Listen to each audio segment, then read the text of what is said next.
to study was cosmic exploration and theory. You can all look at that, mess with that, whatever, but the bigger one is a map with the scaled distances of various things that I learned about, and then the second one is the scaled sizes of some of the stars, because you cannot see that in the map, so that's just something cool to look at. So in introduction, my topic was very, very broad, and it basically allowed me to study anything that I wanted, and I went down a bajillion rabbit holes, and basically my entire process was just researching something, thinking about questions, and then researching those questions, and continuing on and on and on. So this is a very long list of everything that I kind of went into. A lot of it is detailed on the map, but this is just kind of to show the breadth of what I looked at.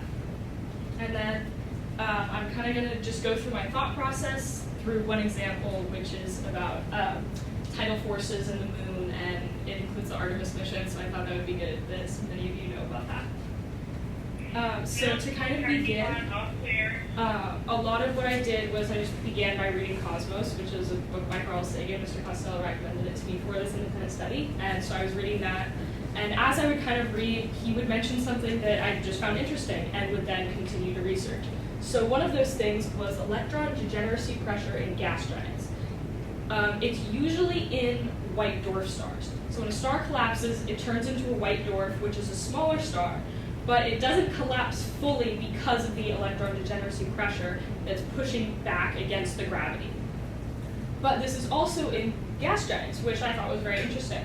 And so again, kind of just the questions that led me further was, is it the same function? What else acts on it? There are planets that exist against their gravity without this pressure, so why does gas giants need it? Why are only some planets using it and some not?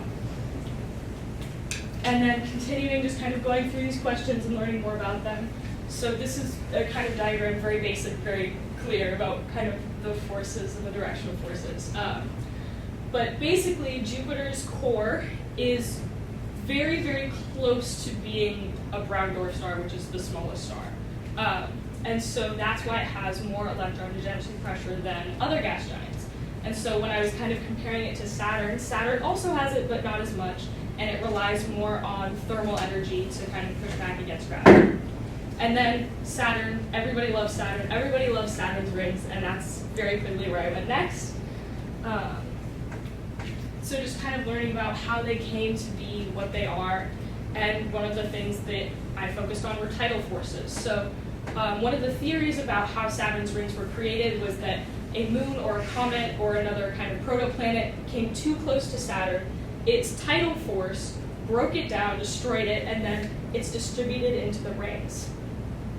And so then I'm kind of continuing on that path with the rings, and there are gaps in kind of all these rings, as you can see here, and those are because of the moon's gravity. So as Saturn has a moon in between the A ring and the B ring, so that the rings are separated and there's a gap, because the moon's gravity also provides forces onto the kind of ice and dust that came from the destroyed body. And so this was pretty much when the Artemis mission launched, and I was like, ooh, cool, moons, let's go. So I went into what the Artemis mission was, what they were trying to do, a little bit about kind of the construction of the rocket, but then I really wanted to focus on what we were doing on the moon. And part of that was helium-3 mining. So helium-3 is an isotope, and we want it for more efficient nuclear fusion, because you can kind of see this here. Our current fusion produces helium-4 and then a neutron. A neutron is basically just radioactive waste, and it's not great, we don't like that. But using helium-3 would produce a proton, and it would be pretty much aneutronic, and we wouldn't have that same radioactive waste, and we'd have more energy. So that's what we wanted, and that's part of what we want to do on the moon once we establish exactly what Artemis wants to establish. But there's a lot of people kind of pushing against this idea, partly because why are we having humans on the moon? That's a whole issue in itself. But also that this might not work, because this is also a reaction that happens. And this reaction and this reaction happens so much faster than this one does.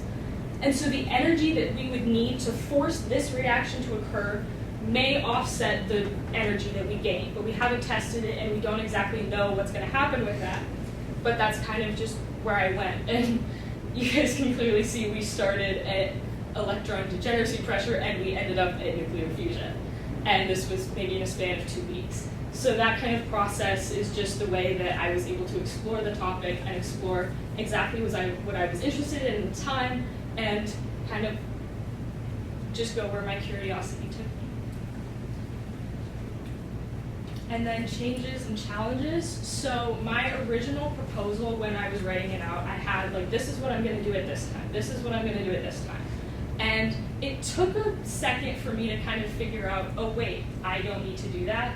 Like I have free reign to take control of this and do what I'm actually interested in, rather than what I said I would do and what I thought I wanted to do.